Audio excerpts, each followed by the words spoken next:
Welcome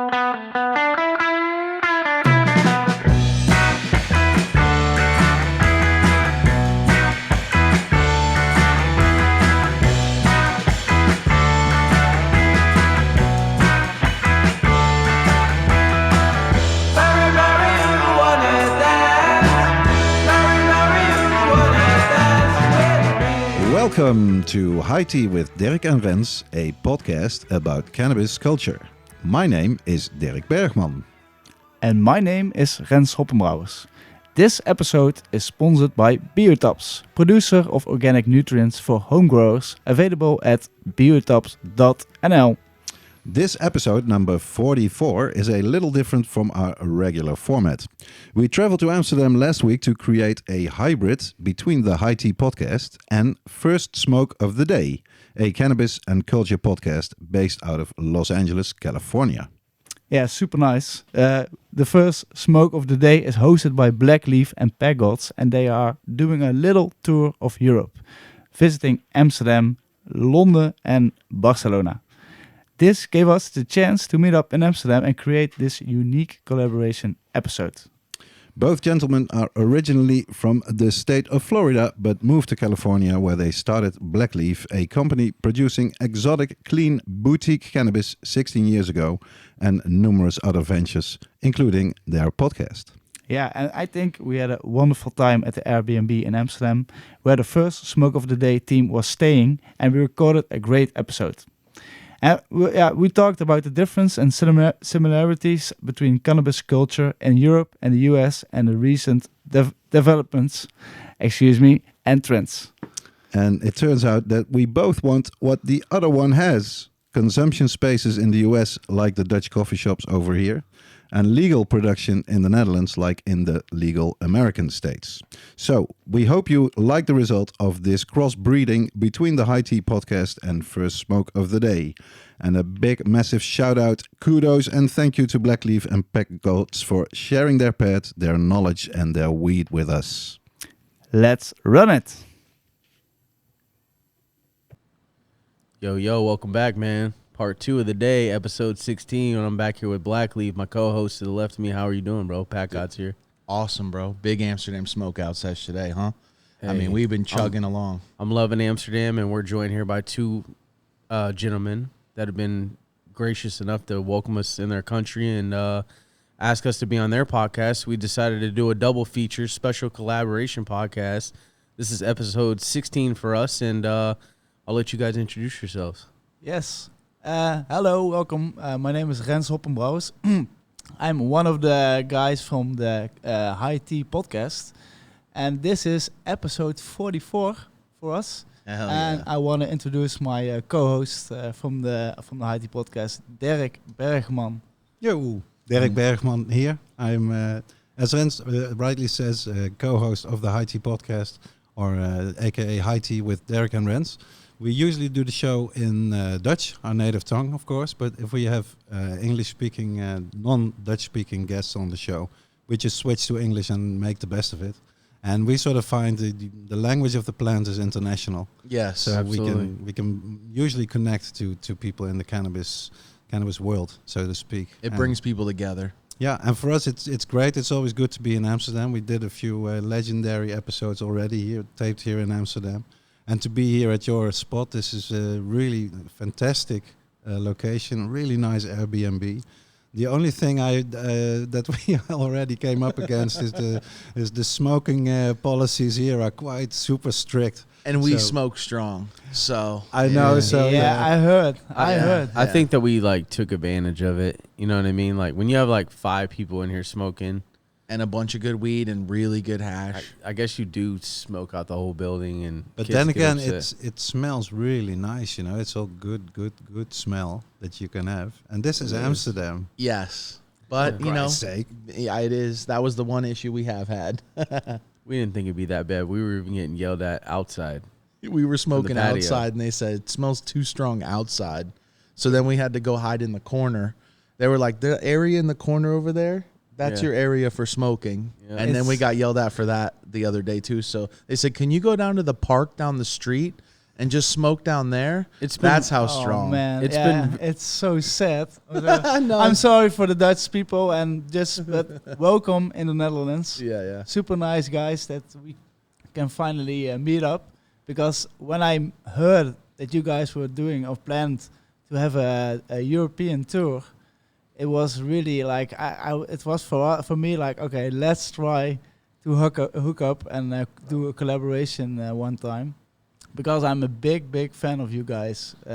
Appreciate that. You guys man. are really doing awesome, and you're bringing really knowledge to the Oh, yeah. people. Thank you. Rens, of course, drew me in to listen to you guys' show. You know, and I like it a lot. You know, to hear it from your perspective, your side of the ocean. It's very interesting. To speak for myself, I've been as a journalist, like writing and taking pictures and being in the scene since like '94. So that's a long time. So sometimes that's what's funny to me sometimes in the US and also in Canada, that people say, I've been working in the cannabis space for 5 years, so I'm a real veteran. And then I'm sort of going, yeah, a real veteran. Yeah, really, really. And drug war veteran. You're still a soldier. Yeah, so to have seen all this and then really see the we were talking about this before when we can't smoke inside here, unfortunately, like we always also try to do on our show. Yes. But we've been talking about this before, how it was really the Americans that taught the Dutch people how to grow wheat and how to grow wheat inside, because to me that's always fascinating to go into the origin of things. You know, who were the pioneers in the cannabis space? Who were the first people to grow wheat in the Netherlands? And it's true, in the 60s there were some people growing wheat outside in the Netherlands, and I actually met a few of them. But that was the common term for that wheat in the 60s and 70s here in the Netherlands was spinach. You'd call it spinach. Yeah? You wouldn't call it like brickweed, because it was even worse than brickweed. You couldn't get stoned of it. It was more like a symbolic thing. It rains here every day. It's just terrible. I mean, in greenhouse would even be a little difficult. You need extra lighting if you do it in a greenhouse. Yes. So then what happened is thanks to prohibition, you could say, thanks to the war on drugs and the DEA, who started doing this police operations in California for the first time, using the helicopters in the 70s to bust all the outdoor growers. That's when the California guys went inside, and these original granddaddies are the ones that came over to Amsterdam and taught us how to do it. So there were some pioneers that sort of also figured it out a bit by themselves, but hey, they were reading High Times magazine. I mean, that was the beginning for a lot of people. When we just spoke to Mila, she brought that up. We said, when was the first big events for smoking or sessions, thinking it would go before that. And she said, honestly, the High Times Cannabis Cup, we all look forward, even the first Absolutely. one. That's awesome to hear, because as a kid growing up, that was all I wanted to go to. I mean, all of us. Yeah, I sadly it's before my time. I'm still a rookie, to be honestly. I'm in this industry for a little bit more than 8 years, and I started. I started I started as a graphic designer. Oh, yeah. And I started working at my father's cake store, because I was a little bit tired of sitting behind the computer the whole day. And while I was working at the shop, I was thinking, like, I was starting smoking already, and I started thinking, like, why is there not a coffee shop in my town? Because I live in a little town near Eindhoven, and there were like 15 coffee shops, but I needed to drive like 30 minutes to it. And I was living in a city where like 60,000 people, and we had everything, clubs, like everything a normal city would have, except a coffee shop. So I started to see. Or He had to his check. mission. Yeah, I was trying to organize to open a coffee shop there, and I really got a lot of headache and a lot of. I say that it didn't work out. People were really against it, and at some point I couldn't say like I could, like they had a lot of opinions and stomach feelings about it, and I could always overrule them. But at one part, I could say them like, okay, you're right, because I I said that the coffee shops right now still has to deal with the black market to operate the coffee shops. And Because of the Dutch government. Exactly. Crazy. And he didn't want me getting in touch with the criminals. My city, I said it, my mayor. Yeah. So that's almost the mayor saying we need reform, which Oh, is yeah. the government saying, no, we're not giving it. Exactly. You can import it. We don't want you growing it here, not obviously. That. No, import as well. It's not allowed. Okay, but they It's, think it magically shows up? Exactly. That's what they jokingly say when It's they going- asked about it in interviews. Really, the high-rise politicians on the ministerial level, they sort of jokingly say that. And most of the journalists I would say in the Netherlands, that if they cover this subject, cannabis and the coffee shops, they will put like legalize it by Peter Tosh underneath, the news item, and make it into one big joke. And then if the minister said, "Oh yeah, it falls out of the sky," I think, everybody knows it's forbidden, and they make it into some kind of joke. Well, what does it mean? We call it it's been known as like the backdoor problem.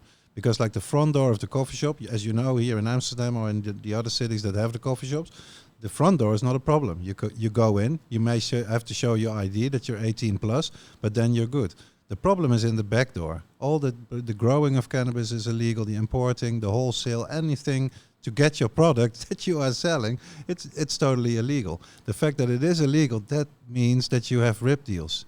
If somebody steals your weed from you, you cannot go to the police because they will arrest you. If you say somebody stole 5 kilos of this really good weed for my coffee shop, you cannot do it. So what does that mean?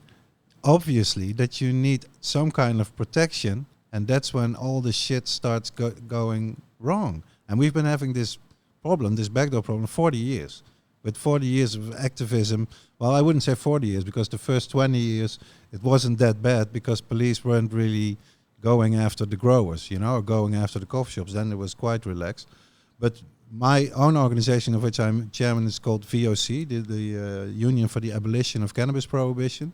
We started in 2009 because already back then we could see now it's really going backwards. Now we are really losing out. We could already see the change coming to your country in America. We could see, the different countries that moving in the right direction.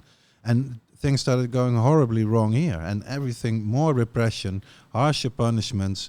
You used to be able to get 30 grams every time in the coffee shop, like a full ounce. You could buy it. Oh, that'd be beautiful. Oh yeah, now you can buy 5 grams. Why did they change it? Because we got the criticism from the French president way back in the 90s. And instead of our politicians standing up for our policy and saying, Mr. French president, how many people die of using hard drugs like heroin in your country? Interesting. With us, it's like 10% of yours. And then, how many people actually smoke cannabis in your country, Mr. French President? It's actually double the amount that we have in the Netherlands. Yes. Instead of doing that, they were going on their knees and saying, okay, we will change the 30 grams to 5 grams. We will change the age restriction. I'm getting to be old. I turned 50 this summer.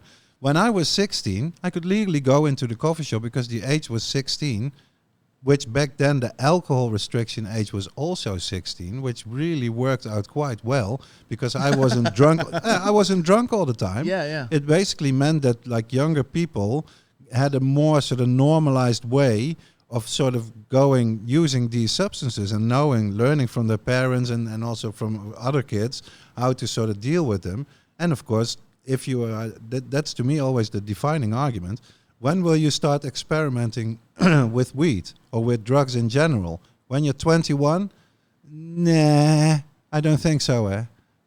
16, 17, or maybe 15. Yeah. And then if you know that if you reach that age of 16, then you can legally buy at least some. Because you could even say that if you're 16 and 17, then maybe only buy 1 gram, a day. Yes, that's and then, smart. Yeah, 21 plus customers, they can buy 30 grams. But this way, this used to always be the way of our drug policy, pragmatic, that, not morally motivated. Almost all your policies, to be honest. You guys are very progressive, and everything's very amazing. But No, if you the live behind here, the you're sort scenes? of behind the scenes that Okay. it sort of looks like that, and in a way it is, Yes. if you compare us to a lot of other countries, I'd say we are more progressive.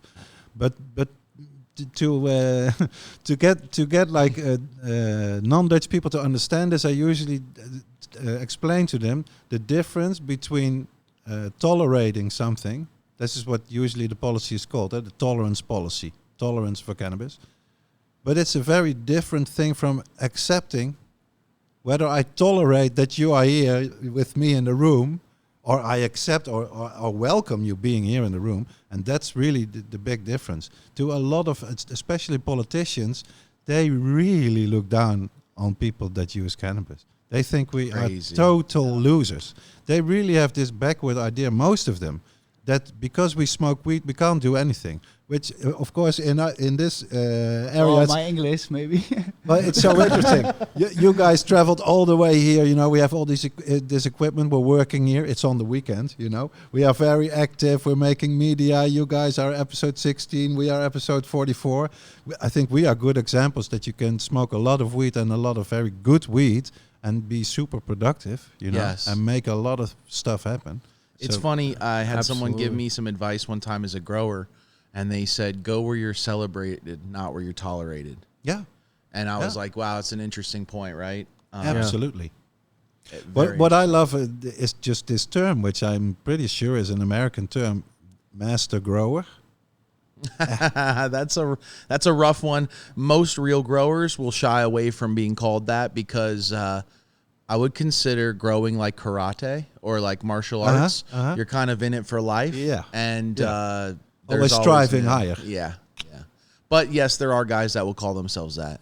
No, but even if you just to come up with the term and put it on somebody else, here in the Netherlands, you're like a common criminal. You're a lowlife if you're a grower. The whole mental idea, the mental space to call somebody a master grower of cannabis is foreign because we've been having this repression wave for 20 years. That's wild because where I talk to guys when I'm working with younger growers, when I'm talking to them, I tell them that I think in 15, 20 years, you'll be like a baseball player. Oh yeah. Yeah. People will be like, "Oh, I know the guy that grew that. That's that guy." Or he grows for that company even. The company might not even be as relevant as the head grower for those guys, man. He's like a rookie. He's coming up in the league, you know, Yeah. very similar to sports players. We've talked about that, me and Pack. That's fantastic. PackGods That's a lot. fantastic image, I'd say. Yeah. I really tell young growers that. I say, you guys have had it never better. Some of the guys I've worked with, this was their first job, and it was 150 light grow. There's no better time to get in it than now, you know? I mean, you can really become somebody and show your skills and your difference and your knowledge and just your love. I mean, love beats everything. Passion beats skill, in my opinion. And then would you say that it's enough to really get this plant and use like plants for growing and making this fantastic end product, or is it really also about making your own crosses and making new varieties? What would you say is? I think it's so competitive right now in California and in the United States that you almost have to have all your own strains. Would you agree? I mean, you got to have your own lineup. You got to have it's just for you to grow other people's strains. They better be the best. You better grow them better than anybody else grows them. Yeah, that's what I was gonna say. Or you have to have your own strains and and also grow them well. I'm not saying don't, but yeah, it's very competitive. You gotta have your own hit single before you can make an album. There we go. That's how it kind of goes right now. I think you made that. It's funny that you mentioned it because like you were comparing it to some other to sports. Yeah, I'm to so the baseball players. stoned of that weed. Yo, I'm sorry. shout out to Fire Farmer Holy because we put him on that midnight snack. He's putting me down. Oh, I was yeah. already Sangria. worried about that. I'm Man. really sorry about that. But Man. I'll help you. I'll help He you hit you keep, with that keep fresh to back. it. You Thank made you. the comparison with Yeah. baseball players as exactly. growers. But I also compare it to like with artists and like record labels. record labels, and like they have like Makes sense. artists under them, and instead of they bring albums out, they bring strains out, Yes. and like it's thinking. But I always thought like that's a way like little growers could compete against the big licensed producers. So it's like how you say that they can start being famous. I say that they like how can you say that? Celebrity, sorry, celebrity almost, Like or you, like if you're a grower, star. if you have a grow facility, you can bring little growers with them. Yes. And you can make albums or like Yeah. breeders, make them strains out good. of them. Yeah, That's 100% how like I stars. see it's the future. It really of it. is like that, because right now what you're seeing in the United States is companies that are either nowhere or somewhere, right? And their head grower will then either come on board or leave, and the company will go downhill. And it's an ongoing thing of like, hey, bring on this grower, pay him all this money, we'll get all this information, and then when we stabilize and everything's built out and we learn everything, let's let him go. We can okay. hire 4 or 5 people in his place. Exactly. Do the same work. And then That's the American way. but exactly. But that's why I say I think the grower will even supersede the brand sometimes, because when brands bring in the right grower, it's like the partnership born in heaven. And that's the issues with the American market, as far as I see it, is, just explaining to you is that's why I think of them as baseball players. Because like, yeah, you have your team, but you have your players. And when the new players come on the team, it makes the team And of better. course, for our European listeners, that will be the soccer here. Yeah. Right now, soccer fans all over Europe are talking about Messi leaving Barcelona. It's sort of the same thing. You can be a fan of Barcelona, but if Messi goes, you're gonna watch the new team that Messi is going to for sure. And they because might not score as many goals. Yeah.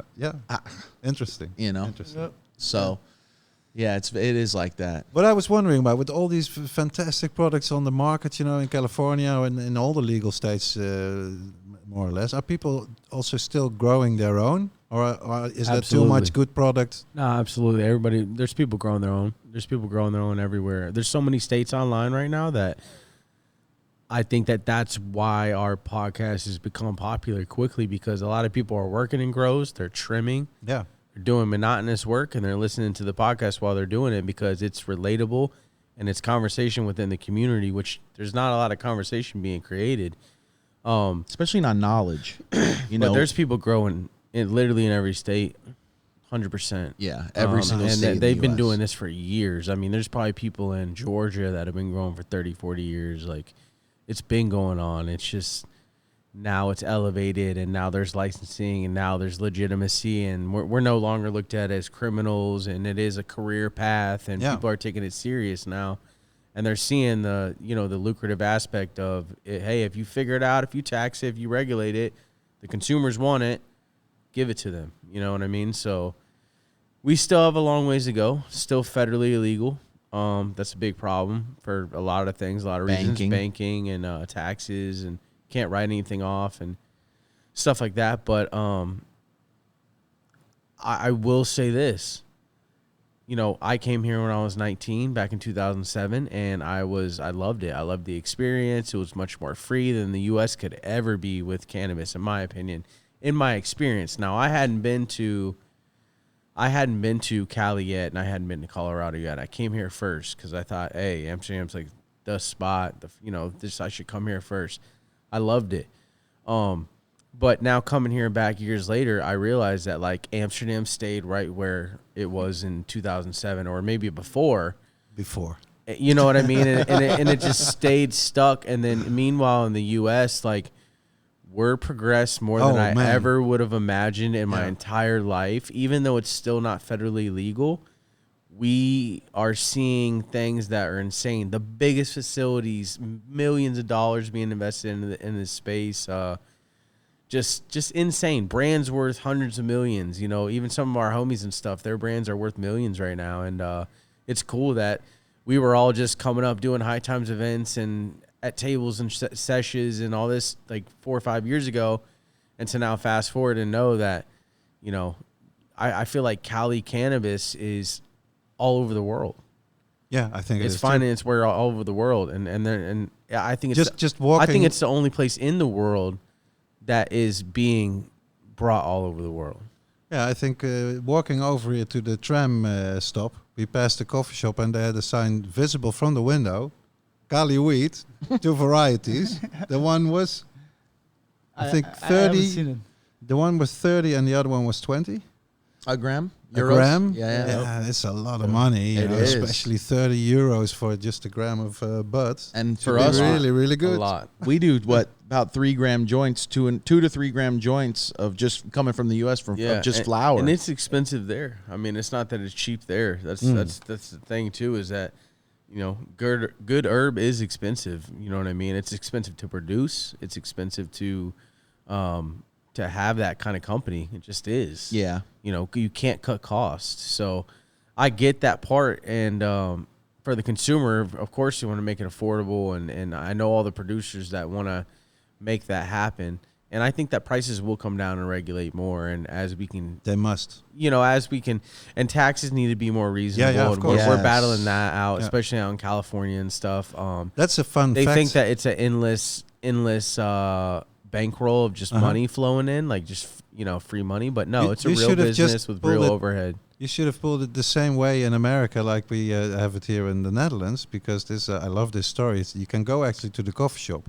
It's known as the Siberia verdict, because here was this guy that ran Coffee Shop Siberia that's still open. It's one of the first ones, a real nice one, and he sort of sat there, really stoned, thinking about prohibition, about the legality of the plant. That is not there in the Netherlands. It's only tolerated. It's still all strictly illegal. And then he's sort of thinking, well, if it's strictly illegal, how is it possible that I have to pay tax on it if it's a strictly illegal thing on a federal national level? So he just went to the tax office next day and he said, I've been paying my taxes on this illegal product, but I think it's really impossible. If the product is illegal, how can you put tax on it? And he went to court over it and he won. And then he got like 3 million euros immediately back for all the money that he already had paid in taxes. And ever since, there is no value added tax, that one, on cannabis, because it's an illegal product. So the coffee shops do pay taxes, but on their total profit. They are not like any other product that you can buy as the normal value added tax to it, but you cannot have it with cannabis. Yeah, why? It should be the same in the US, that you say, well, it might be legal on the state level, but not on the federal one. So, hey, there cannot be any taxes. But maybe it's only the local taxes that It's you just pay state anyway. taxes. Yeah, Yeah, still. it's just state and then local it's real taxes. high. 20 to 30%. Yeah, here it's nothing. It's Crazy. 0%, really. It becomes a 30-year bill. So if you go in and your bill's $60, 20 of that goes straight to the state Okay. and the government, which is a lot because, Yep. I mean, add that up every day because that's what users do. You know, that's Yeah. what smokers do. So it is crazy. PackGod said something that really rang true. It's like, we need what you guys have over here, and you guys need what we have Yeah, over there. yeah, It's really. like a Yeah. mixing Really. It is. of both. Is it It's a- maybe like the grass is greener on the other side thing, or is No, it really it's just that we have polar opposite worlds, and that we need coffee shops and lounges where we can consume, because And we need good growers. and you guys need to go Fast. to grow it and sell Yeah, it. yeah. Yeah, You know, we're able to grow and sell it, but we can't consume it anywhere for the most part. Yes. You guys aren't able to grow it or sell it, but we're able to consume here. So it's like it's blasphemy. It's pretty ironic. That's how it really works out. that's also indeed it's a fun thing. The only thing that's legal with cannabis in the Netherlands is to actually use it when you're 18 or older, to use it. But then I recently had this discussion when we did the bus project, when we bussed all around the country for the elections to get the smoking vote out. It was a great adventure. Rens helped me out also a lot with that project. I had this interview with like an what you call it, a justice attorney, what you call it? That's in the justice department and goes after like people before the police does it. Prosecutor. The prosecutor, yeah. So I said this while we were doing the interview, and she said, "No, the use is also illegal." So I said, "No, I know this for a fact. You know, I've been doing this over 25 years. I know it's not in. There's a whole lot of things in the opium law to have it, to transport it, to give it away, to sell it. That's all in the law. You cannot do it. But using it, it's not in the law." And then she said, "Yeah, but how can you use something if you cannot own it legally?" So that means, in fact, that also you cannot use it without owning it. So that was her interpretation, was even stricter. So that would mean that even the use is not legal in the Netherlands. But basically, this is what you have to know. The only thing is legal to use it. And then on a local level, the city council can say for any kind of territory within the city limits, if it's not the whole city, that it's not legal to consume it outside in the public area there. And that's also a very Dutch thing. They cannot do it for the whole ground of the whole town, but they can do it, say, for all the squares in the town, or So they'll give you the whole center. They'll give you some. Like, sorry, but. And then if you are a smoker, if you're a consumer, either you have to look on all the websites of the cities that you are visiting to be sure if the policeman, if he comes over to you and say you're not allowed to smoke that weed here outside, to know if he's like correct. You cannot know it.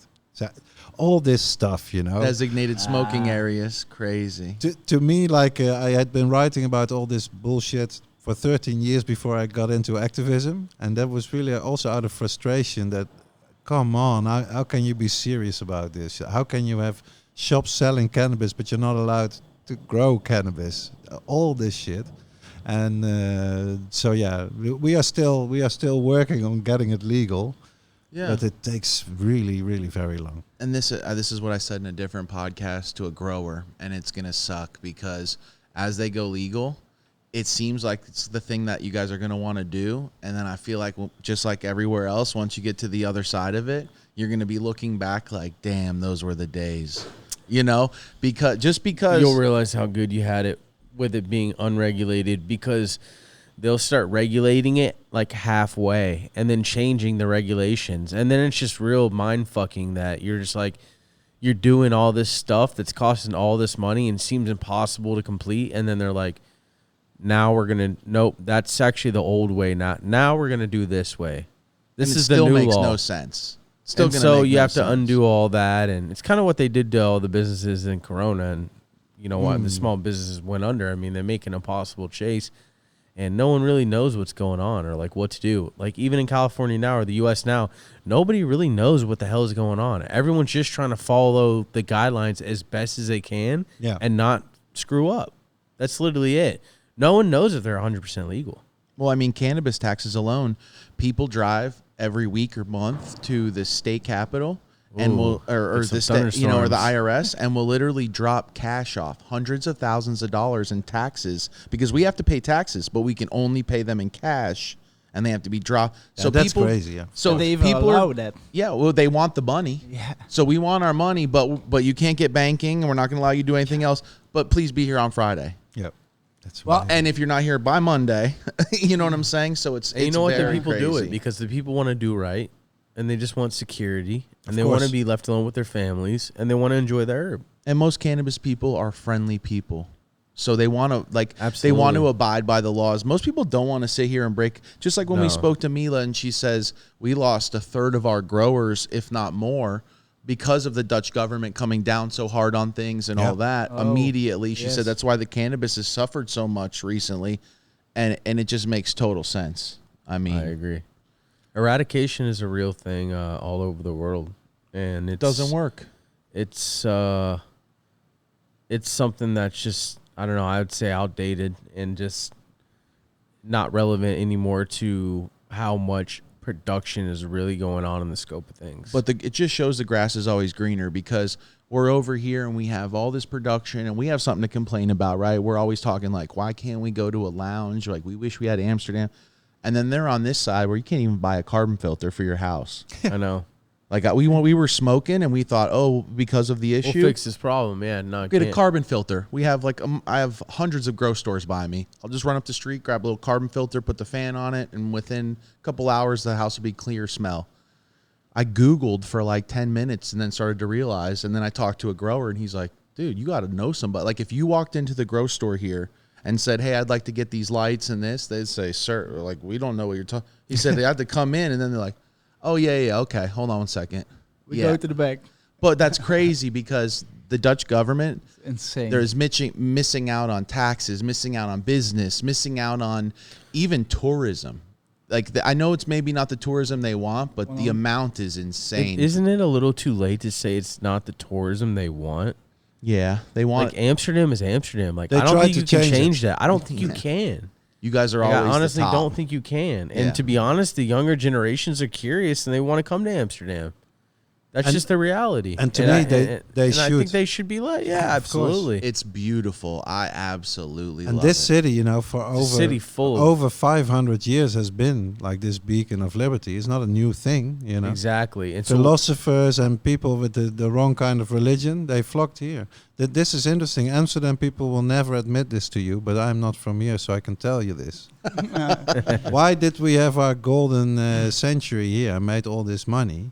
It's because we got all the refugees coming from Antwerp, which is now in Belgium. And they all came here because they were allowed to have their religion the way they wanted it here in the Netherlands. And these were really, there were a lot of Jews also there. A lot of, you know, the diamond people and the money people. yeah, absolutely. They came here and they contributed so much to the wealth that made our golden century here. So it was like basically built on being tolerant. And on really cherishing liberty and also giving that to other people that come to your city to have that. So to me, it's heartbreaking because I'm critical of Amsterdam being from the south of the Netherlands. But as a world citizen, which I am most foremost, I'm very proud of that heritage of Amsterdam, of the freedom, you know. And of course, and I think, like you said before, the most people that are in cannabis, they are kind people. Yes. I think it also goes for a lot of the cannabis tourists, if you can even call them that, because that's also what, there's so much prejudice against it, the idea that if you are a smoker, that you will only go to a coffee shop, you will be non-stop smoking weed, not do anything else, not go to a restaurant, not be in a hotel, not buy souvenirs, and making a nuisance of yourself, which is really what is done by people who are drunk. Not by people who are high on weed. It's the opposite. I mean, we smoke a joint and then we're like, what's the best food in the area? Yeah. And then we go back and smoke another joint and they say, you want to go to a museum or should we go on a boat ride? Maybe we should rent the whole boat out ourselves because then we won't have a problem smoking on it. So that's the moves we make as stoners. Of course. So tell me we're not even coming over the top more than most people, right? Yeah. Like, look we rented the whole Airbnb. Because we wanted to have some freedoms to smoke. So it's like most of the time they think it's this, but it's actually the opposite. Most people who come here to look how much money they're spending on just weed. You think that's all the money they have?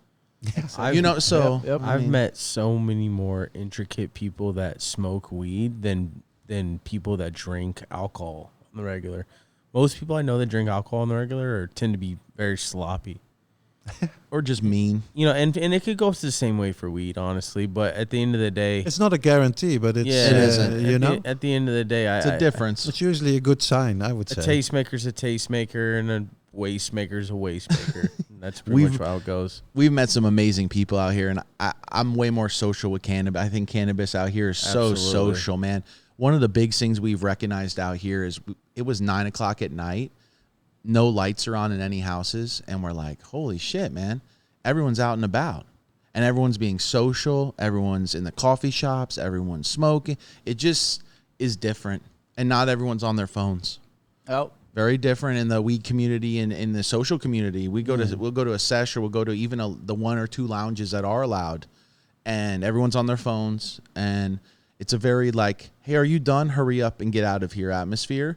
Versus here, it's just the culture is different and it resembles the businesses. Like, yeah, come sit down for a few hours. Would you like any tea? Would you like this?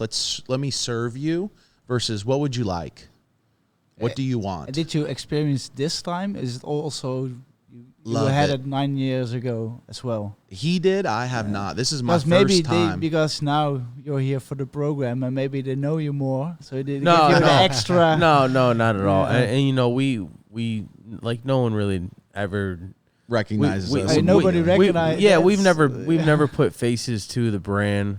We did some video content this trip, and we probably will because just the people are asking for it. But in general, though, just the way the community is out and about conversating and being a community with each other is just, it's a different culture. You don't see that in Los Angeles. I mean, you don't see that in U.S. states or anything like that. Like, Yeah. everyone's generally out, happy, and enjoying company of each other. And Nothing more than nothing less. And also very much focused, on being on a bike or walking in town, and not only being in your car or maybe public transport. Or This that's is what I bike like. city. I mean, Yeah. there's no more. I've never seen a city with more bikes in Amsterdam. And it's a great way. You can tell. You can tell with the air too. The air is great quality here. Yep. In Los Angeles, we have a pollution problem. If we had a bike system, I'm sure it would work out and help out a lot more. But I think it's just too far gone over there, and it's sad to say. You know what I mean? So Yeah, but you never know. With Corona, that was one of the great things I saw coming out of it from Paris, is that really in the center of Paris they have changed a lot of the motorways just for bikes, so people can ride their bikes right in the center, because nobody really dared to go on the metro, because with the Corona you're all standing so close to each other, and with the cars it's the bike is perfect for it. We all know it in the Netherlands. But to see the roads actually being converted and seeing all these bikes along the famous Parisian boulevards, that to me sort of showed you can change it. That there's one account I follow on Twitter that has it's great what they do, like 2 pictures all the time of a street, say 50 years ago in the Netherlands, a lot of in Amsterdam too, and now how the street is now when they converted it basically for only bikes and pedestrians, for people walking there. So you can really see it used to look so ugly, all these cars, and now it's great, because if you have that, you always get also more trees and just more green in the street, because you can do it if there's only bikes and pedestrians there. So progressive. So maybe in Los Angeles they because to me this might be a bit. We have this history segment in our podcast, which is called From the Old Box, so we can maybe just improvise a very short one here. One guy that was very important in Amsterdam Magical Center, as they called it in the 60s. This Amsterdam was a magnet for young people in the 60s, like also London and San Francisco was, but Amsterdam, that's when it started to be a very big draw for young people, and it was the weed, but it was the hash basically, because most people were doing the hash there. yeah, And one of the people that was really active in sort of promoting this and being in the underground circuit and the subcultural magazines and all this was a guy called Robert Jasper Grootveld. And he coined 2 phrases that are still quite well known in the Netherlands. One is in Dutch: een tevreden roker is geen onruststoker, which would translate as a satisfied smoker doesn't make any trouble, which is very true, of course, for people who smoke cannabis. And the other one that's lesser known, but I love it, I think, even more, is about the bike. Bike in Dutch is fiets. And then his slogan was: een fiets is iets, maar bijna niets. And that would translate: a bike, it is something, but it's almost nothing. Meaning, for the environment it's great, it doesn't take up all the space, it doesn't cost much. It's really almost nothing to have the bike, but it is something. And of course in Dutch you have the rhyme, because bike fiets, something eats, That's good. nothing I like that a needs. lot. It's honestly. deep too. It's That is very deep. And this guy was just he was right in the middle. What you could say, is this guy crazy or is he a total genius? Right. And he was one of the big. He has this skit that he was the guy that made up the phrase Amsterdam Magic Center, because he was asked somewhere to make a speech and he didn't have any preparation, and he stood there and all a room full of people, and he really didn't know what to do, and then he got this sort of a vision, and he started talking right away about it. He said, all these young people will come to Amsterdam. They will come to the Vondelpark. They will sleep at the monument on Dam Square. This all came to be true because these were the hippies, and they did actually camp here in the Vondelpark and went to the Dam Square war monument, being there and smoking weed. So this guy, he was a real phenomenon. Who would who do Dutch people coin as the cannabis pioneers here? Like, who are the, because like on from the United States, we have ours that we see as Dutch, like these are the guys, but I have a feeling they're not the same guys. I would say maybe because It's a good question. because It's we a had to- lovely question. yeah, because we had the documentary series here. That was like a milestone and a good moment. That for the first time, really, TV journalists really dove into this subject of cannabis and the coffee shops in the Netherlands, and made like a 6-part documentary series on national TV about it. And they basically had the big three, and I would agree with them. The first one is Bernard Bruining, who opened up the first coffee shop here in Amsterdam called Mellow Yellow. The second one is Ben Dronkers, who started Sensi Seeds, who started the Hash Museum here in Amsterdam, who first had a coffee shop in Rotterdam called Sensi Smile. So that's interesting. And then the third one would be Henk Devries, the founder of the Bulldog, that is really, I think, worldwide, the most recognizable guy, most recognizable brand. If you ever heard of Amsterdam and weed, you've heard of the Bulldog. So you got to have a lot of respect for them. And these three men, it was very good. I know them quite well because I've been doing it as a journalist, writing about cannabis so long. You got to know these guys.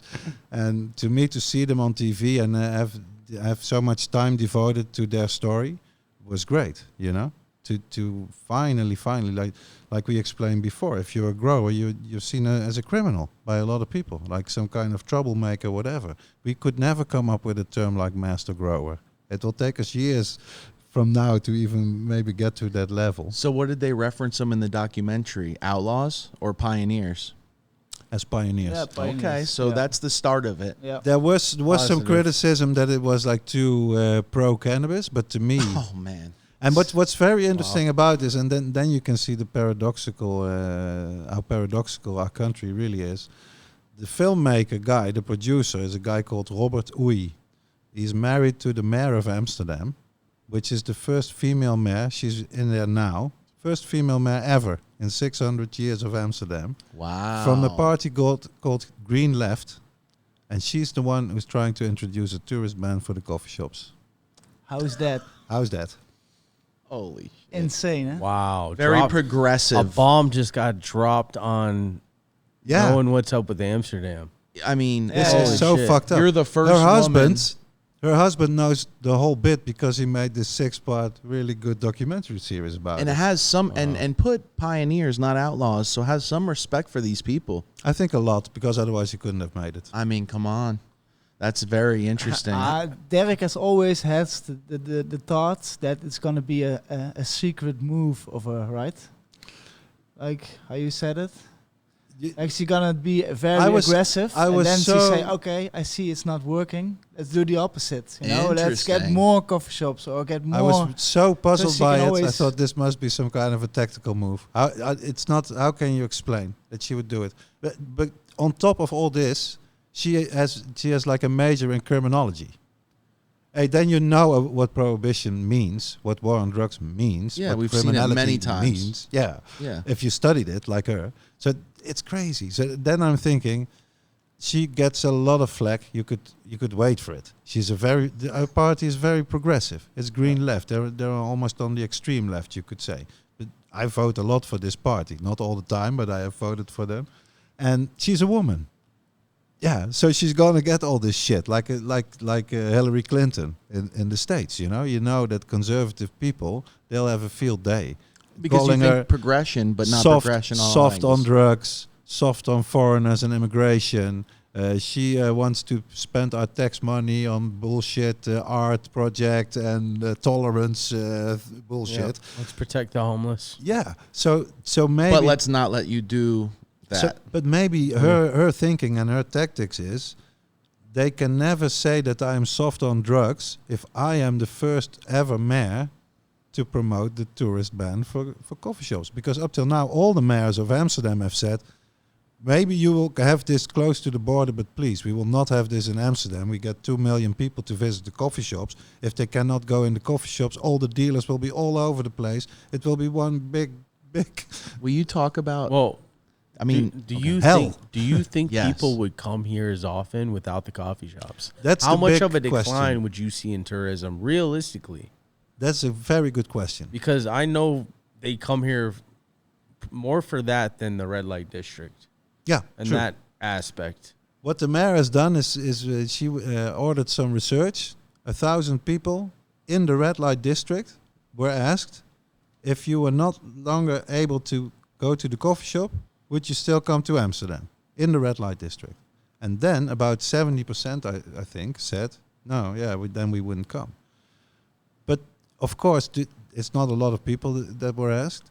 But to do it right there in the red light district where everybody goes just for that, it's the vice district. You go for the prostitution and for the coffee shops, for the drugs. That's why you're there.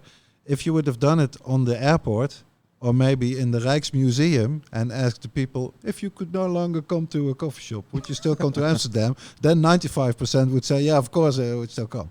And to me, the reality, and I know so many non-Dutch people who come here for the coffee shops, they want the whole package because, that's what I really like when you. It's always good to have praise for your country and for Amsterdam, but you also praise the atmosphere, the way that people, it's not only the coffee shop. No, it's the whole experience of Amsterdam. It's the way that the city looks. It's the canals and the way that most people would interact, and that's of course where they're coming from. So that whole idea, they call it. You are called in official terms drug tourists.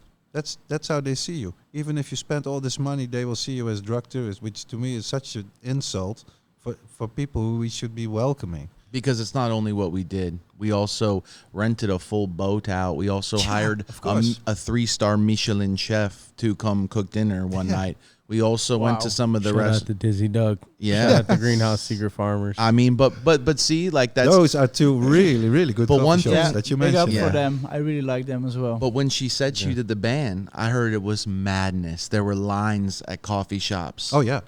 So look at what that incurred just alone, and then nothing happened. So it's like you spiked the economy. So I see where you're coming from, thinking like, is this a trick? Because just cannabis crazy. stimulates any economy just like alcohol does. Yeah. There's There no you go. difference. Yeah. There's absolutely no difference. And I think that cannabis is much more sustainable and people can have a family and a life on it still. Whereas if you fall into alcoholism, you can't. So what's the holdup? What's the issue? Obviously it's a money thing, but what about this? I think that with this generation going out and the new generation coming in, I think we'll be dealing with a whole new set of rules, standards, code of ethics, everything. And I also think that once mega companies like, these companies that are more powerful than all the governments put together, companies Amazon. like Amazon, exactly. Marlboro. Once they decide they are going, which I think we've heard they are, and they will, then the governments will start doing what they want them to do because they're the ones that make the rules. They're the ones that make the laws. They're the ones that get things passed, and they're the ones that are sitting with the politicians and cutting all the deals and making shit happen in the background. It's the people with all the money that control the power. And period. And the tough part of that is, just like we spoke about, it won't be the laws you and I want. It No. won't be the laws that help us out. It won't be for consumers by any means. Yeah. And that's the same thing with legalization here. When they legalize, it's going to be a rough one because it always, we thought California with the amount of presidents we have before that and how they were doing it and how open. I mean, it was very open 6-7 years ago. It was unbelievable. I moved out there. I couldn't believe It was how- like here where you could walk in a coffee shop and sell herb directly as to a the coffee grower, shop. as a grower, as an And you could also extractor. grow is if you had 99 patients or whatever, the typical guidelines, right? Very, not the most complex system, but easy enough to follow, easy enough to say, hey, mind your business, don't be an idiot. And that was Prop 215, the exactly, medical one. Eh? Exactly. Then in comes Prop 64, and no one read all the fine print, obviously. And that was the adult And then use they one. kept changing it after it got passed. refining it, but it So wasn't. that's what they do, and that's how, welcome to politics. Yeah, welcome well, to regulations. and the whole state, there's like there's a handful of lounges, and then even then, they're just wacky. I don't even, Barbary Coast. The best and we have is San in San Francisco. They won that battle with being able to have some lounges, but it's like 15-minute limit, 20 minutes. It's nothing like the atmosphere in Amsterdam. There's at no all. tea being served, really. No, There's no. It's not welcoming. Yeah, it's very different. That's why we say it's. I've been Get in, in, get out. I've been in the States for 2 weeks or for 1 week and a half, and also to Canada, and it was in middle end of the winter, so I was really excited and happy to finally buy some legal cannabis and also go to some dispensaries. But then I finally had the herb. But then I thought, okay, where can I consume it? Because I couldn't smoke in my hotel. I couldn't smoke in my rental car. Not It in the was- dispensary, obviously. It was freezing outside. So I smoked all those things in the fucking cold. Oh, sorry. But and it was not, you couldn't really enjoy as much as you normally would at home or at a lounge. Absolutely not. But Rens, you were such a yeah. snob. When we were before standing in the garden, because we can't smoke inside here on the designated spot, Rens said to me, there was this small bench. He said, there, come, sit here. It's better. I said, I'm standing. And he said, to me, to really enjoy a joint, I'd rather sit down than stand. Otherwise up. you're on a That's rush. So funny. It feels like you're on a rush. Yeah, I yeah, don't you're like right. that. You're right.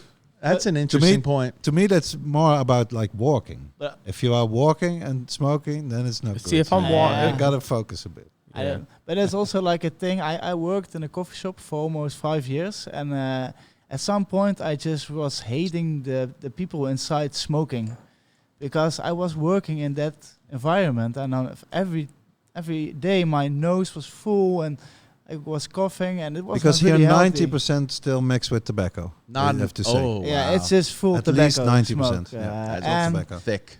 I was thinking, oh man, there should be only dispensaries, you know. Well, like Terps Army, they say no tobacco. Exactly. Yeah, he learned me to smoke. Yeah, that's a new topic I want to Yeah. put on. What do you the guys other- think about that? From Terps Army? Yeah. And Yeah. just not allowing tobacco smoke. Well, and No, stuff. but they have nice. to do it. They have to do it. The law changed. Since Oh, they April, do? Yeah, Oh, since wow. April 1st. That's a lot of Dutch people. They have no clue about this. But the law here is not against smoking. It's against tobacco. Yeah, but Terps So you can't Army, smoke tobacco, but you can smoke weed inside a coffee shop as long as you don't mix it up with tobacco. So that's why a lot of the coffee shops now, they will offer you this tobacco alternative, which is like some kind of herbs or whatever. Actually, this company that we just had on the last previous, podcast, yeah. on 43, he made this new product that is made entirely out of hemp.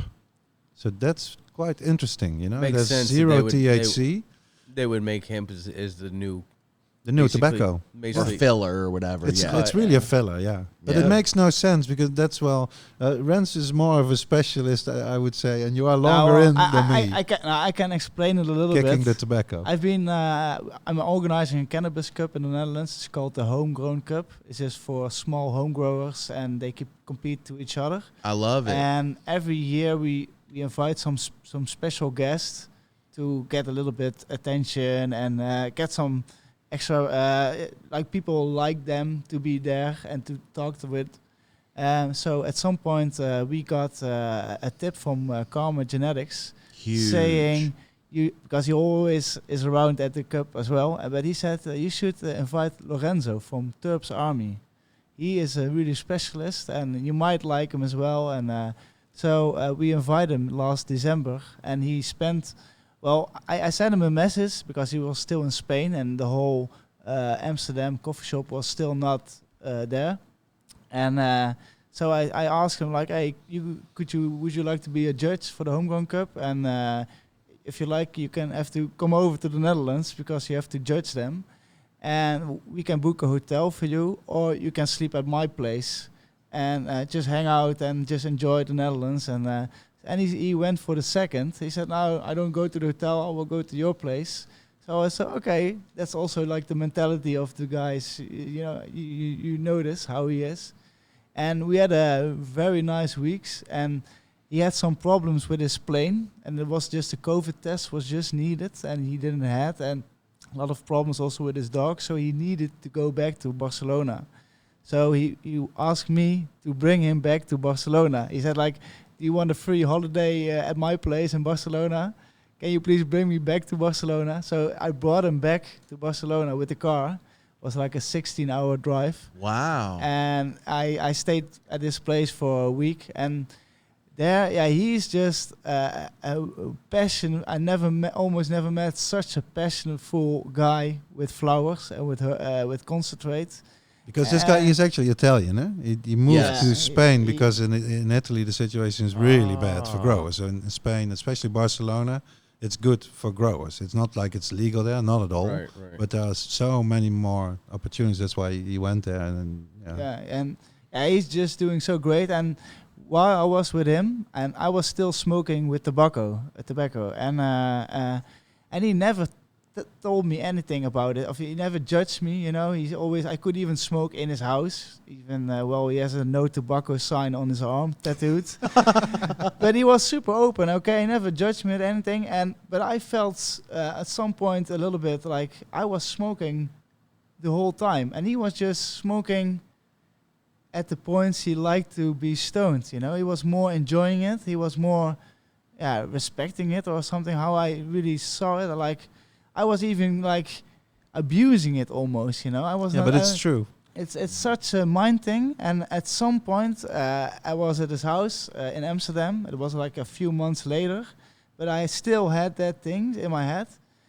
And then I just thought, okay, let's try it for one day, because I never really did it, and I tried it before, but it never worked out because I didn't have like the good people around me to help me. Isn't that important? Yeah, you need some tips, how to roll a joint, how to enjoy it, which flower you need, because it's with tobacco, you mix it up and it's covering all the bad things, you can smoke everything, it doesn't matter, you get a typical kind of stoned, which works super well for me, but it was just not healthy enough, And I tried for a day, and that first day, Lorenzo said immediately, "Well done, man. Okay, now we can talk. Okay, finally, I never wanted to say anything, but damn, good job." So for me, it's just little steps, but with the help of also Karma, Lorenzo, the Pheno Lab is also one of my best friends. He is an awesome grower. I got some tree chems from him with me, and he really practiced. And I'm again a rookie. I still need to learn the flavors and all those things, because also normally I could smoke indica whole day long, and now I'm just slammed out on the floor. Like now, in the beginning I had because I got a few hits of your joint. Holy moly, man! I have to watch out next time. The Cali flavors are really intense, man, and I realize that even from the stuff that's shipped in, because I see you Dutch people buying the Cali weed, and then I've smoked the Dutch weed and the Cali weed, and to be honest, the Cali weed is power, and that's why I see people buying it, and I get it. Yeah. Now you guys just need those genetics and the government to back up a little bit. Yeah, exactly. Yeah, but also I was thinking most of the Cali weed I saw the test results of the coffee shop I worked for. They were always around 15 till 20. Yeah, not super interesting. high. And I get more stoned of it than like the weed of higher percentage of THC. And you guys will also mention it in one of your episodes, like the essential oils and the terpenes in it really gets you fucked up. That has more to do with it than the percentage of the THC. And the fact that they keep putting percentage on the THC is just... That's our first thing. I got to do that because that's their thing. Yeah, so it's just it's just confusing the consumer. That's all that is. You. It's a marketing tactic to just get your attention on it. If you don't know what you're doing, you know what I mean. If you don't know what you're talking about, or you don't know what you're doing when you're buying a product, you're like, oh, well, this one's, because with alcohol you don't do that.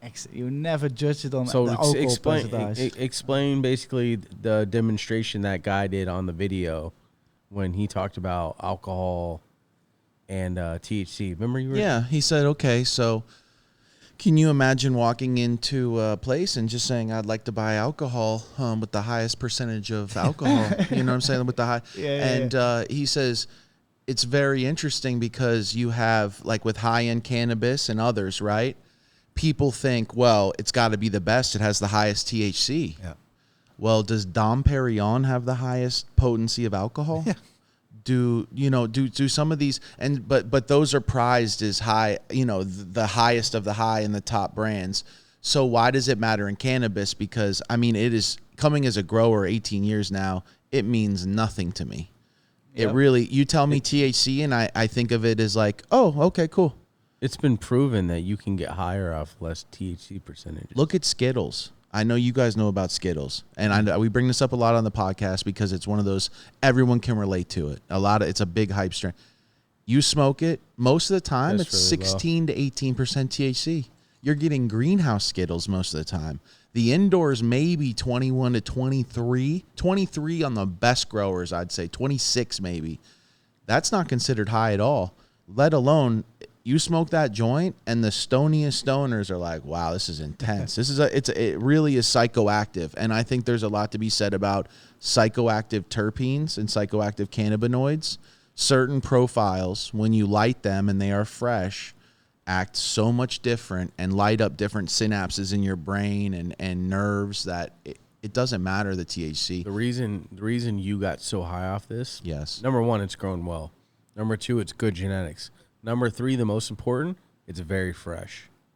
Very fresh. and Freshly trimmed right here. The Cali That's weed. the biggest thing. Yeah. The fresher, the better. And it's all about fresh cannabis. So Yeah. if cannabis is aged and sitting, it's going to give you that couch lock, cannabinoid, munchy, more negative side effect of the cannabis and of the Lower smoking THC. experience. The fresher it is, the more psychoactive it'll be, and the more it'll have you in your creative senses, your creative thoughts, creative communication, all these things that we, experience as we, have cannabis, especially for our first smoke of the day, as we come off of sleep or whatever we haven't used for a while. You have that first smoke, and it just kind of, if you have some good fresh cannabis that's grown well, it just sparks things that, it's an enhancer. It turns to be an enhancer. It's not a inhibitor. That's what it should be. Yeah. You know what I There you mean? go. It's an enhancer. Yep.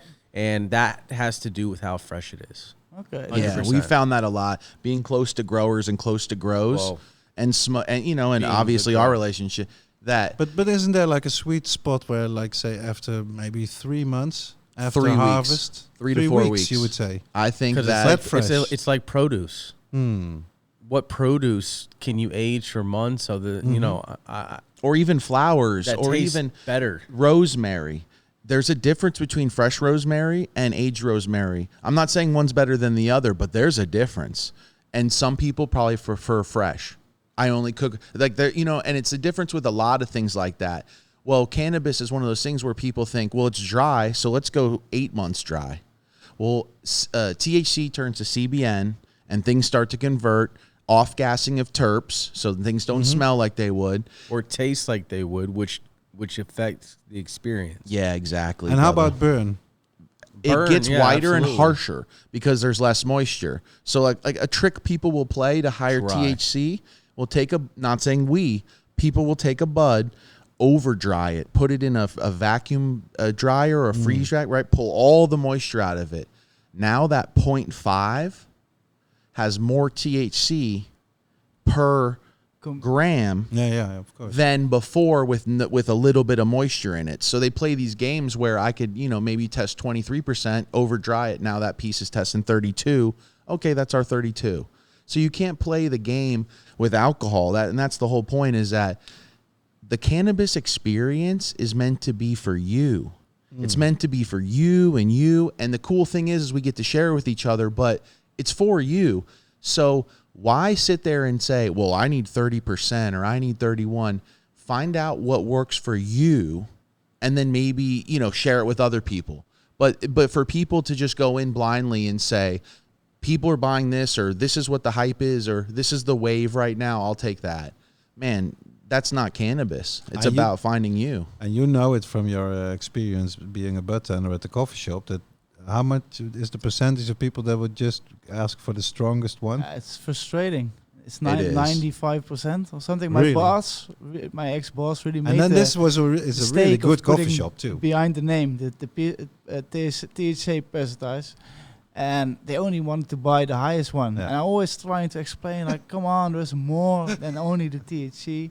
It's like, but yeah, it's pretty. It's about tiring. educating the consumer, and that's why we're Yeah. here, and that's why you guys are here.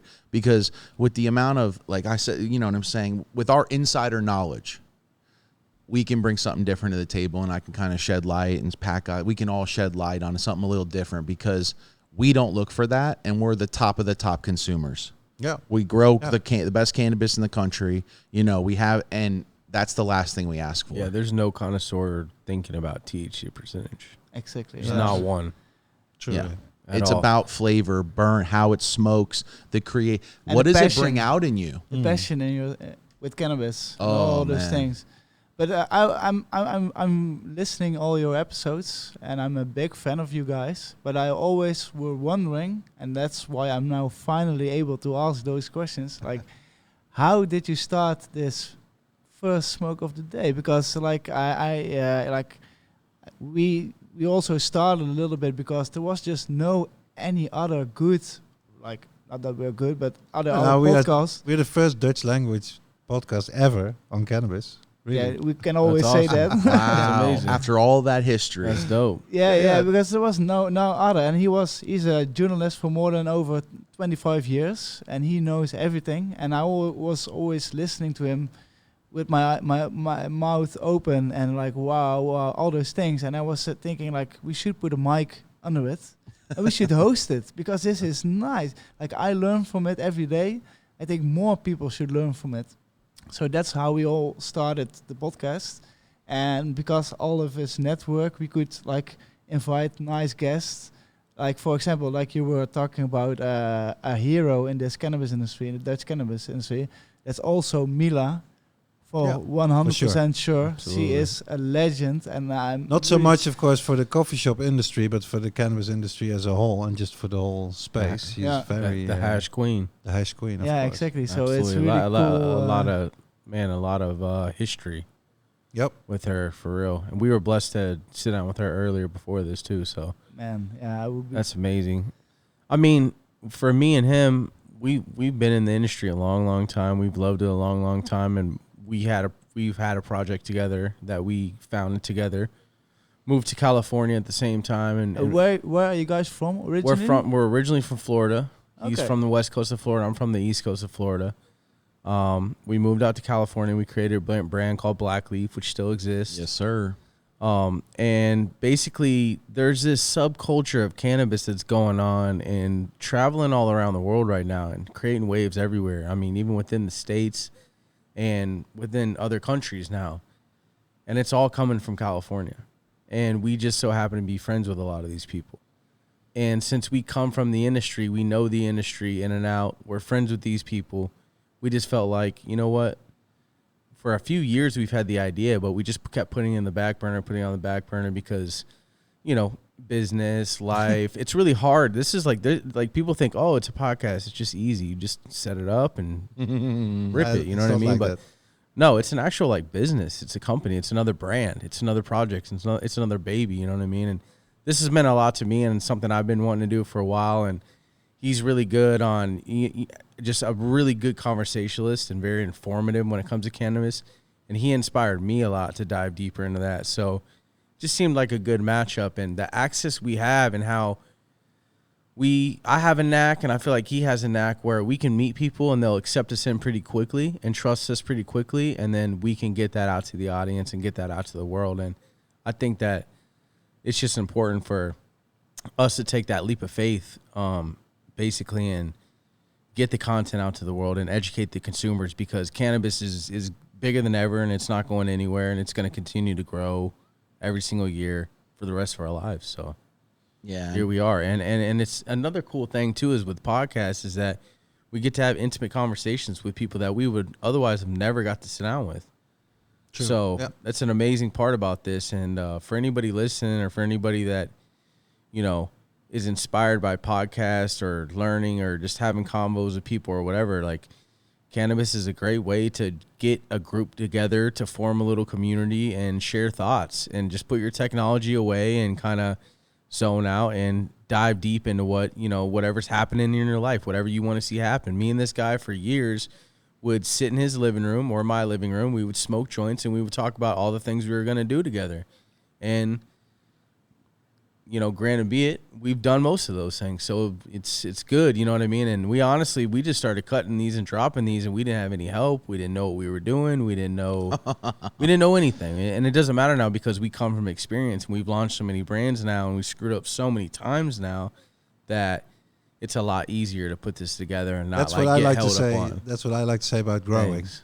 And that, I think that's some sort of definition or a smart quote by somebody who says a real expert is somebody who's made all the mistakes and faults that you can make on a specific area. He's made them, and this is what I usually use for being like a home grower. I've been growing over 25 years, really only 2 times I think inside. But so with this Dutch climate, it's something else, you know. It's not California. It's certainly not Florida. It's just a lot of rain, and it's really bad. And it's people stealing your plants, and it's snails eating your plants, and all this shit. So this is what I still like to do it because Keep you sharp. no, and it keep you sharp, but also to handle plants, you know. It's peaceful. To potting over these plants and sort of looking at them. Because that's what I've learned, that any grower, real good grower, has told me, and now I tell them whether I'm good or not, but to a lot of other people, looking at your plants, that's the thing, observing them. It all starts there, and it basically all ends there too. If you really know the plants, you know them from looking at them. Time. And feeling a bit, and then you sort of know beforehand what to do before problems get too big, for instance. I like how you put that too, because there's a funny video that's going around and it went viral. And it's a guy and he's laughing in the camera and he goes, "Who are you?" He goes, "You think you're doing well?" He's like, I've already failed 10 times today." And it's a funny thing because most people would take that as like, "Oh Lord," but it's funny because it's like, well, yeah. And now it took that to get, you know, so I just thought that was a funny point you made because of that video. I mean, so you guys basically Amsterdam, what are you smoking out here? Like when you smoke, what strain? Well, it depends a lot. We're both on the High Life Cup, which is like the oldest cannabis cup in the Netherlands, organized by the oldest magazine, High Life magazine. So you get a lot of weed, and you get about 3 months to judge it all. And then when we were still smoking with tobacco, then it lasts you, and maybe in the long run it will work different, but usually if you have the tobacco, it lasts you for a long time. So what I do is I have my homegrown plants that finish around September, October, that be dry in October.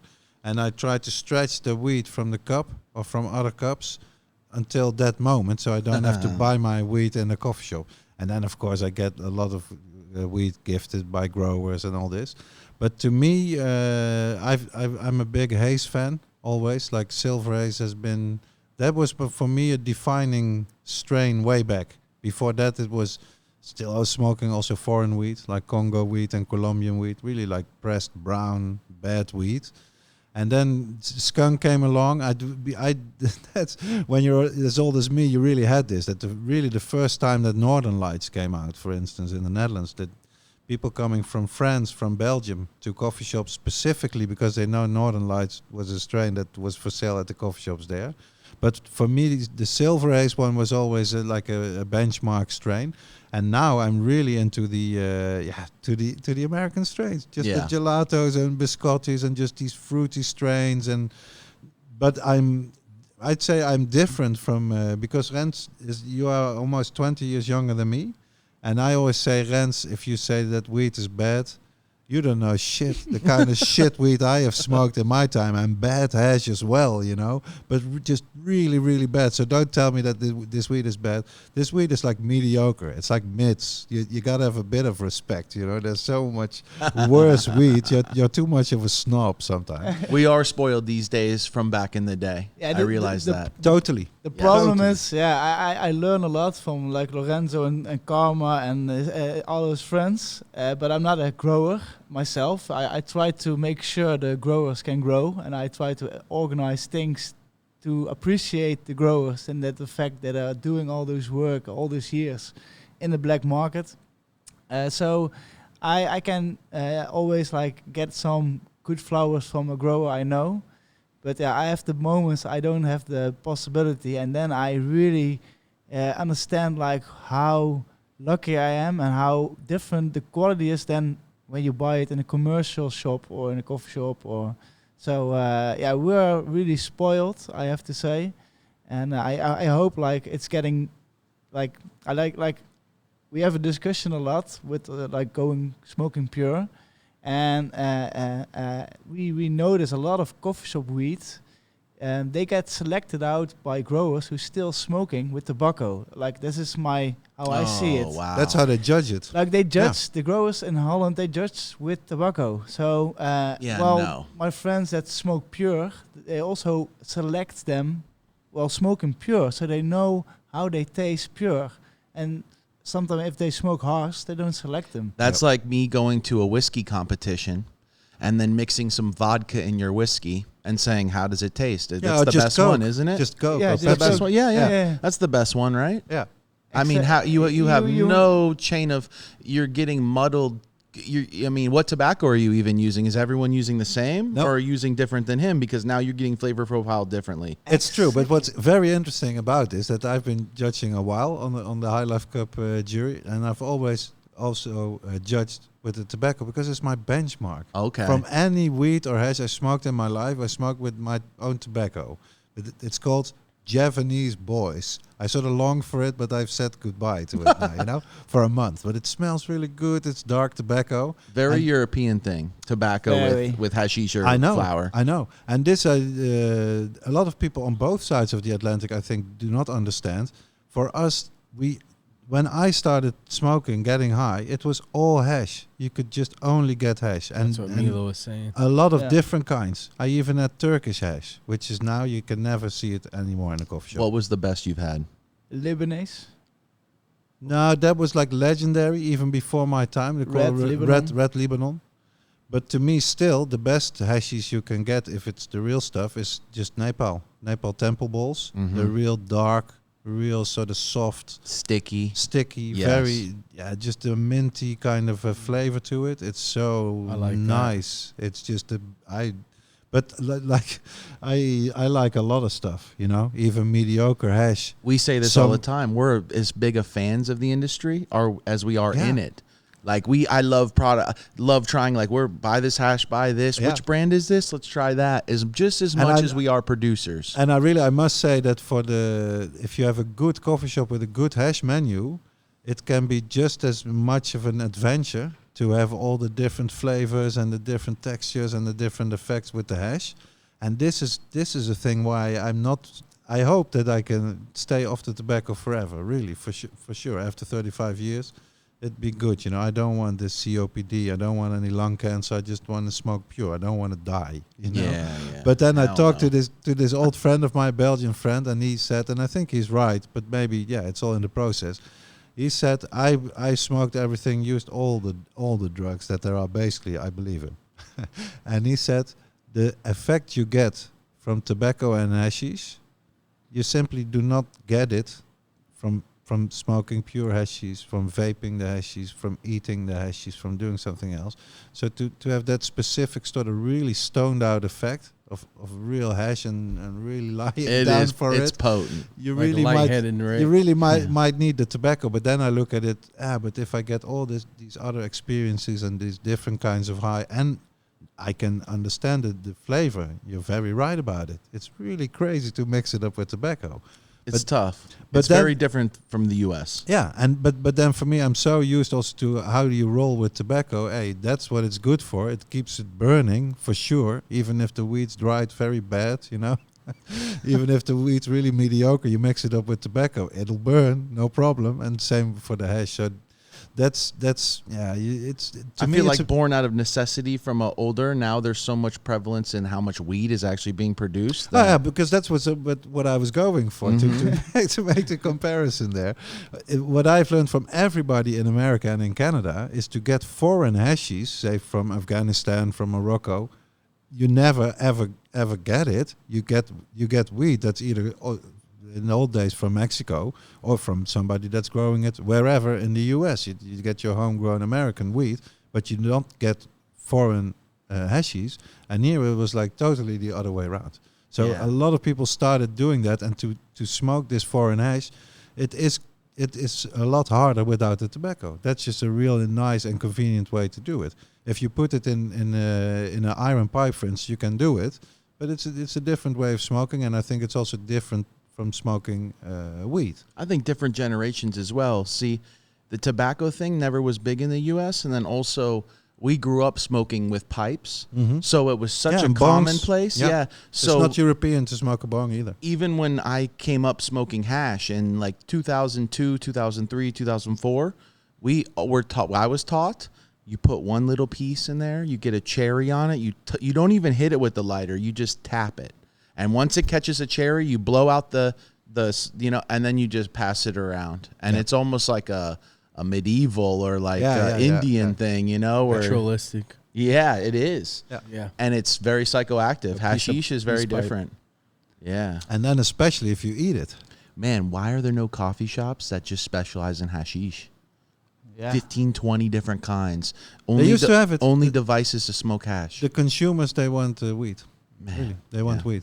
Only It's like 20%. yeah, of 20% smokers smoke hash. hash anymore. Oh, really? But I personally think it's now I'm It was way smoking for bigger. 2.5 months pure. I'm really thinking like everyone should try to change. It's like a whole cultural in the Netherlands or maybe whole Europe should Because try. everybody in Europe is doing it. If you go Yeah. to Spain, they're all mixing with cigarettes. France, everywhere. I Like, enjoy the options. Like I enjoy some days where we just smoke flower, but then coming here, it's like, oh yeah, let me try some hash, or let me try this, and you know what I don't see much in Amsterdam that I used to see a lot of movies and pictures of? Blonde hash. Yeah. Like cream colored. Yeah. And I brought that up, and a lot of people say Corona and trade routes. Yeah. The True. best stuff, it either gets caught up or doesn't make True. it out, or It's issues really hard. with. They yeah, can't it's get changed a they lot. can't get the Moroccan anymore. Man, And I would say in the Netherlands, 70 to 80% of all the hash that that's sold here in the coffee shop is from Morocco. And this has changed. They got like a bigger share of the market because, like I said, when I was young, you get more India, Nepal, Afghanistan. That's what. and owners as well, right? I hear most of a lot of the issue is a lot of the owners now of coffee shops are also Moroccan, or also people coming in. True. And the Dutch who have had pride and who had the small setups of grows and who ran the shop with pride because it was their neighborhood as well. It wasn't just they're out and people who, foreigners have come in and own the shop, and it's basically an ATM. It's a money place, and that's about what it is. And we've talked to a lot of growers who I understand with, because some of it parallels to the US, where you're trying to get your product in a shop and they're like, well, can we get it for cheaper? Because that's the only thing they're worried about, instead of finding those shops that want to work with skilled growers who are taking those leaps and choices. Like we've take met the extra mile. Mean Green, one of the guys that we met, awesome grower, great knowledgeable dude. And it was interesting because his struggle paralleled our struggle in California in the beginning as BlackLeaf. It really did. It was like all these shops that don't want to pay anything over what they've been getting on the street. They'll only buy this because of the price. And they can clearly see there's a difference in quality. And we had to convince them by showing them how many people would show up and that our flower would sell twice as fast. So you make twice the money. So then you still win out. And only some of the dispensary owners would even wrap their head around that. Yeah. It's like, I got to grow it and then I got to sell it for you. You want me to just hand you the money? And it's interesting because it all comes down to how you brought up a while in the beginning of the podcast: passion, love for the product. And without that, all you get is the greed and the money and all the other stuff with it. And I just can't wait to come back to Amsterdam, because I know they're going to do the right thing. I know what's going to happen. Yeah, that we're going to come back. I agree. And the market's going to be booming, and they're going to have grows, and you guys are going to have growers from other countries who are the stars coming here to show you, hey, let me show you what I can do. Because it's the same thing that have with legalization, the bad and the good come. The good meaning growers are coming out of the woodwork wanting to start working again in strains, and they can because they're not worried about thieves or busts. But you're also going to have to deal with a lot of nonsense, like maybe not being able to smoke in the coffee shops. They might just be retail. Yep, but like still. what happened to us. What you see now in Amsterdam, but also in other cities, is that some coffee shop owners, because of COVID, it was not possible to have the consumption room. So you could only have you buy it and then you go away. And then when they got used to that, after a few months, they're saying, I don't need the personnel. I don't need to clean it up. It saves me a lot of money. Maybe if COVID is gone, it would just be a dispensary. And they're like, we make the same money. Or Yeah. almost the same. No, more. More. They make more money yeah. because Less they don't. cost. Yeah, less Oh, cost. man. So then these are people that, for me, they don't give a fuck about what we call like the social aspect of the coffee shop, which is to me The culture. is very important. Yeah. Yes, it is. It also has a lot to do with like younger, unexperienced consumers being there, and learning to smoke and how to do it in the coffee shop. And meeting. We met a guy.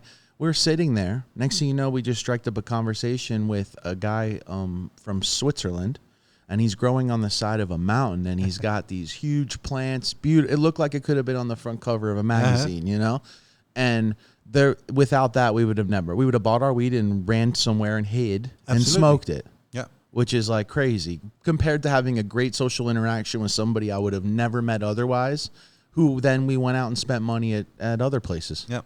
It's And I very can tell you interesting. this happens all the time. Yeah. And a lot in Amsterdam, because obviously we get so many people from all over the world coming here. But as you know, also in Eindhoven, my favorite coffee shop that was unfortunately closed down by the mayor. But for years and years, they were the only one that had a big outdoor terrace with the coffee shop. You could smoke the weed. You could even have alcohol, which was like not even in Super Amsterdam rare. was this Yeah. possible. Yeah.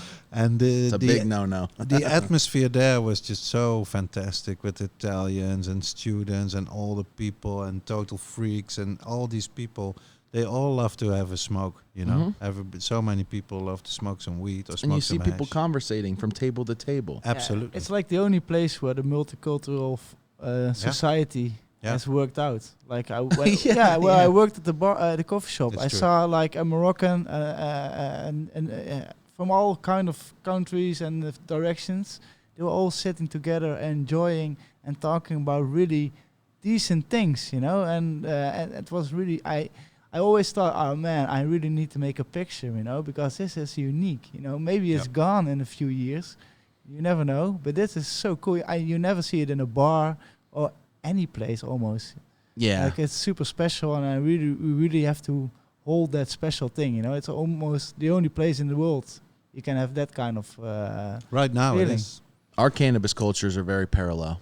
Yeah. The United States and Amsterdam, we're fighting for things we don't have, and we have the things we have, but we don't, we're like, okay, that's cool, but we want this, and I get it. It's a struggle all the way to the finish line, and I hope it never gets there for you guys like it did for us, where it's very difficult. We can't smoke anywhere. We can't, It's gonna come around. Yeah, well, I love it here. You guys have the most beautiful city. It's meant for this. It's meant for you guys to take your place in history, which you already have, but to step up and be like the California of Europe, the California of this side, meaning like you're a producer, you're a seller. People come from all over to come see you guys, Well, this guy I mentioned earlier when you asked about who are the three, who are the main giants, the real pioneers of the coffee shop industry. One of them, Werner Bruining, famously said when he learned from a guy from California called Old Ed, a very old grower. He was like already growing, I think, end of the 60s in California. And after he learned from him how you could grow indoor and in a greenhouse, he said, I'm going to turn the Netherlands into the Jamaica of Europe.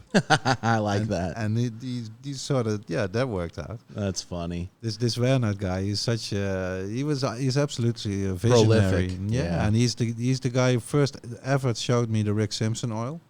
And this was years ago, and he said to me, this will change so much, which, medicinally.